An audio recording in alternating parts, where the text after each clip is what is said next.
Este debate, ainda bem que foi lembrado na intervenção anterior do Sr. Deputado Américo Vitorino, do PSD, este debate não é sobre cultura, é um debate sobre política de cultura.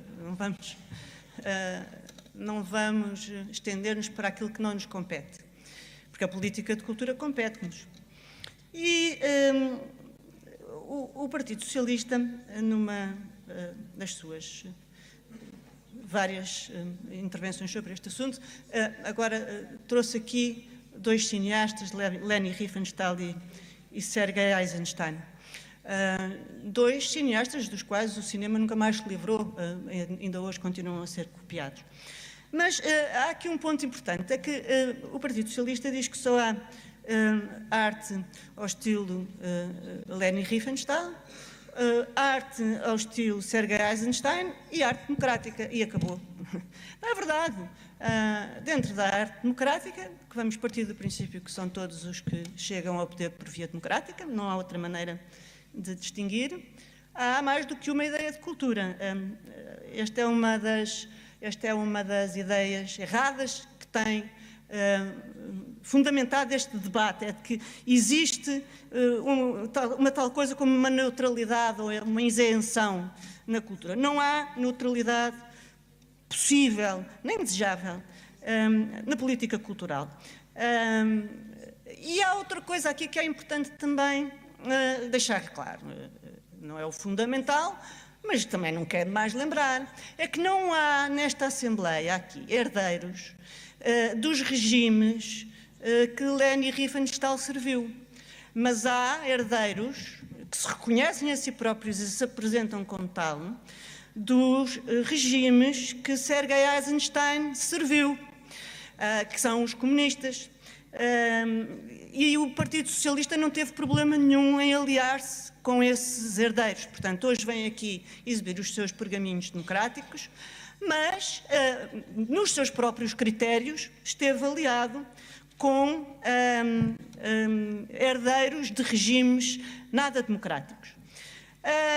Mas não, Srs. Deputados, não há neutralidade possível na cultura e na política de cultura, e falar como se houvesse não contribui para que a política seja neutra, contribui para que essa política seja, essa opção política seja invisível e não seja fiscalizável, não seja acompanhável, não seja discutível.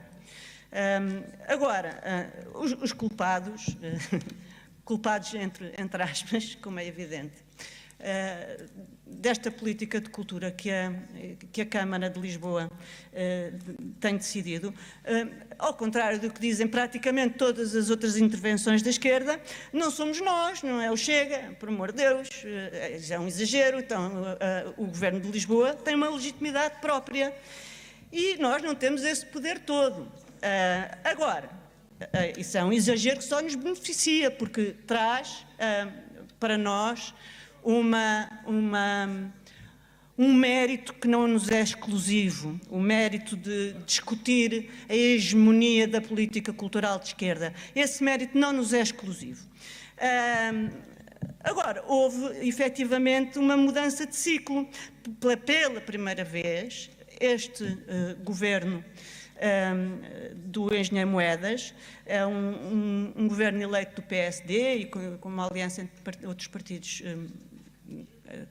da direita, pode governar à direita, pode dispensar o Partido Socialista, e isso é que vos incomoda. Não é o extremismo, nem os herdeiros deste ou daquele cineasta. Isto é que vos incomoda, porque aquilo daquele lado para onde os senhores apontam,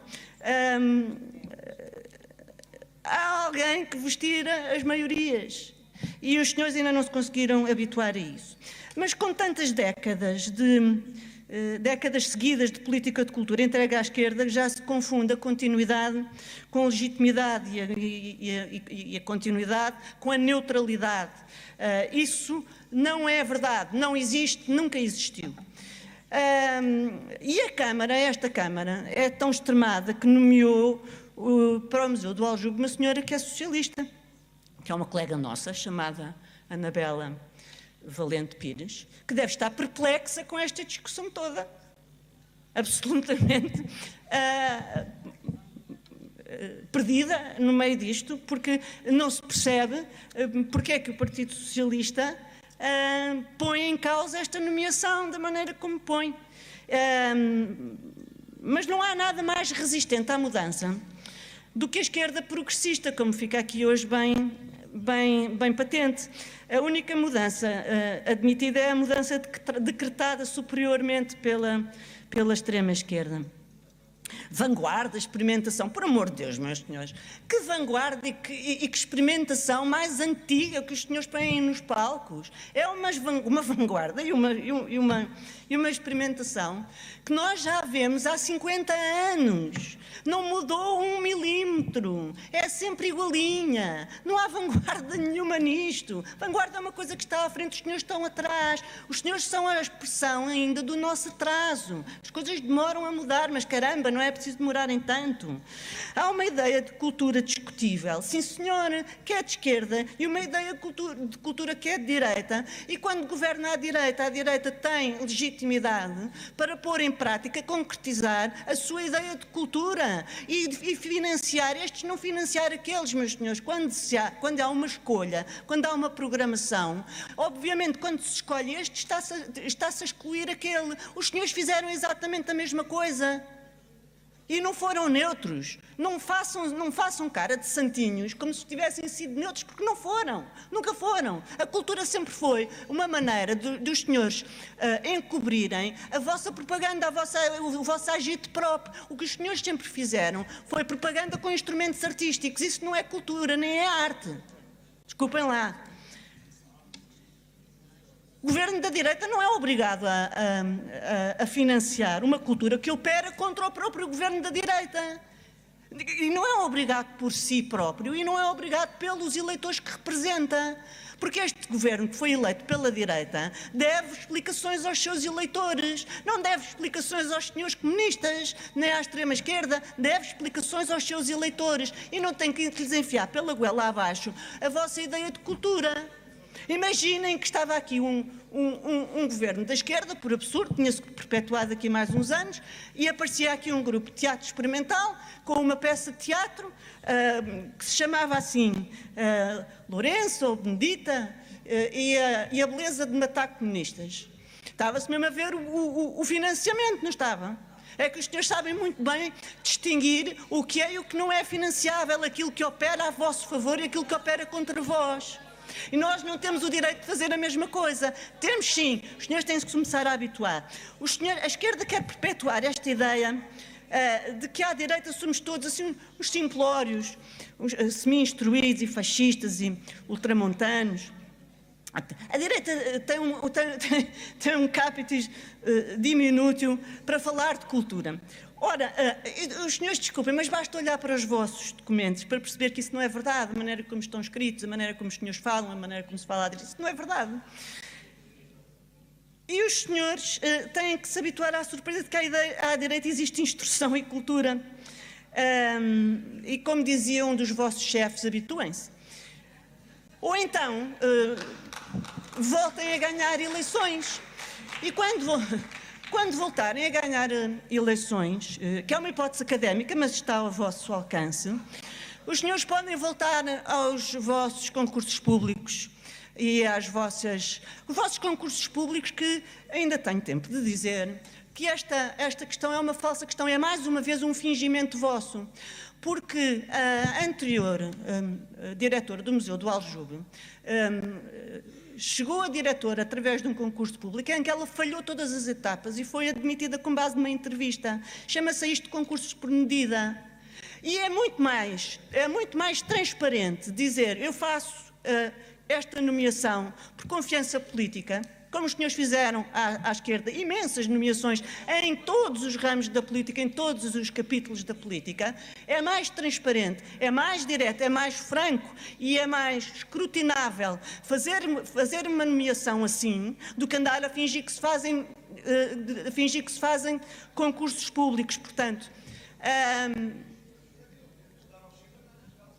eu não gosto de... Eu não gosto de tomar como nossas do Chega expressões políticas de baixa retórica, mas de facto, neste caso, faz todo o sentido, os senhores vão ter que se habituar. Muito obrigada. Aquilo que eu disse em nome do Chega é que este governo da cidade é tão extremista que nomeou uma pessoa do Partido Socialista e que deve estar, mantenho, absolutamente perplexa com o que se tem vindo a discutir e os termos em que se tem vindo a discutir.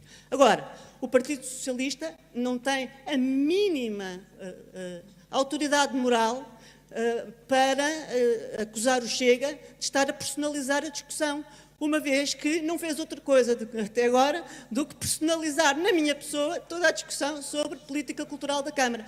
O que eu, de resto, considero natural, porque tenho sido eu a falar pelo Partido Chega no que diz respeito a este capítulo da política. Mas, no entanto, o Partido Socialista tem vindo a personalizar, como outros partidos têm vindo a personalizar o debate. Isso não tem problema nenhum. Muito obrigada. Este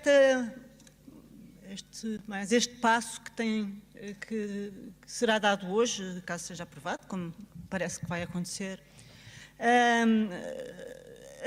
aqui no sentido de concretizar o plano de urbanização do Vale de Santo António, tem vários aspectos que merecem comentário e o primeiro deles é a dimensão.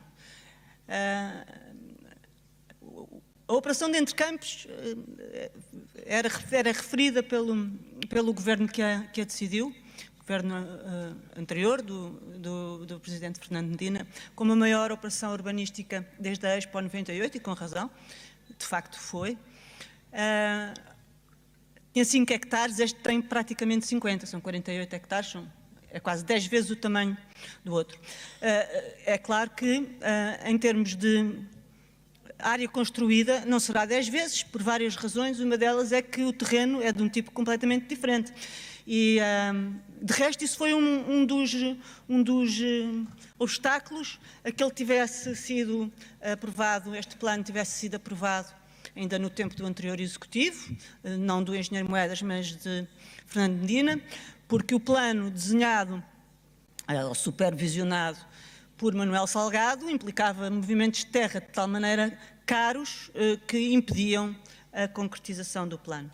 De maneira que, ainda bem, felizmente, o plano avançou e há outro dado importante, e este talvez seja o principal, é que eu relembro que na operação de Entrecampos o destino dado àquela área toda de construção foi 70% para comércio e serviços e 30% para habitação. Aqui, para o Vale de Santo António, estão previstos 80% da área construída para a habitação. Portanto, isto é uma diferença fundamental. Portanto, já não é só a dimensão da operação, a dimensão do plano, mas é a alteração profunda de política urbanística e de política de habitação que este número mostra e que merece ser felicitado. Votaremos a favor desta proposta da Câmara, como é evidente, e queremos deixar as nossas felicitações. Muito obrigada.